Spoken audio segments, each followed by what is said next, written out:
Another key point here is we set boundaries based on our values. So we're all going to set boundaries a little differently and based on our hierarchy of values. So what I value the most will be the areas where I'm going to be a champion the most around my values. So my highest value is spiritual growth and development, imagine that, and family, and so I will set boundaries accordingly. So I will say no to things that aren't in service of those two things, family and spiritual growth and development. So I get asked out to lunch a lot for some reason. I don't know why. The universe keeps testing me here. And I say no every single time. I don't go to lunch. And because I would rather spend lunch with my family and the precious hours I have, writing or whatever. So I say no. So some guy emails me and says, dude, hey man, love your posts on Facebook. We're kind of friends on Facebook. I'm loving his posts. We're like psyched on each other. And he's like, let's go to lunch. And he threw it out there like, cool, when are we doing lunch? Great, here's some dates and times. And he just sort of assumed I was on board already. So I came back with, well, I don't really, it's really hard it's always uncomfortable for me. I'm like, oh, how am I going to say this? Okay, I don't really do lunches, and tell me why you're interested in going to lunch with me, because I actually don't know. That would help me understand and then decide if I'm in or not. Like, is this going to be a business networking thing, or is this just for fun? What are we doing here? So he didn't respond for like 2 weeks. Why not? Do you imagine? What do you might project into that? What do you project into the silence there? Discomfort? He's offended.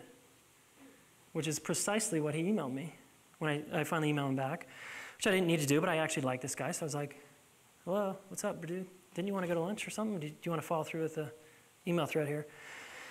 And he emails back and he's like, well, okay. And he wrote me this long, awesome thread. And then one point was why I was offended. And I was like, wow. Because he was assuming that I would value the same thing he valued, which was just going to lunch with someone cool. And that's just what he does in his life. I don't do that. So he didn't know me, right? But then because he assumed that I was going to do it his way, he got offended and pissed and hurt. And he went away. Like, okay. That was interesting. So I email him back and I'm like, dude, all right, help me understand offended again. And I haven't heard from him since. So I don't know. But if that's a place where I'm just true to myself and I have to lose relationship. I might lose relationship with a really awesome, this guy strikes me as an awesome guy actually, but I'm not willing to chase him down and figure this out. I don't know him very well. I put the priority again on my current relationships and working through that shit than people I don't even know really, right? So I just let it go. It's like, okay, moving on. But I have to feel a lot of discomfort in that. I have to be willing to be judged by him, talk shit about whatever, and I'm holding him in this moment in a loving way. I'm like I said, a cool guy, I care, seems awesome. And that's an example of me being true to myself is uncomfortable. But I'd rather be true to myself than like get some cool connection temporarily where I had to abandon myself. Because it hurts like shit to abandon myself, because I did that my whole life.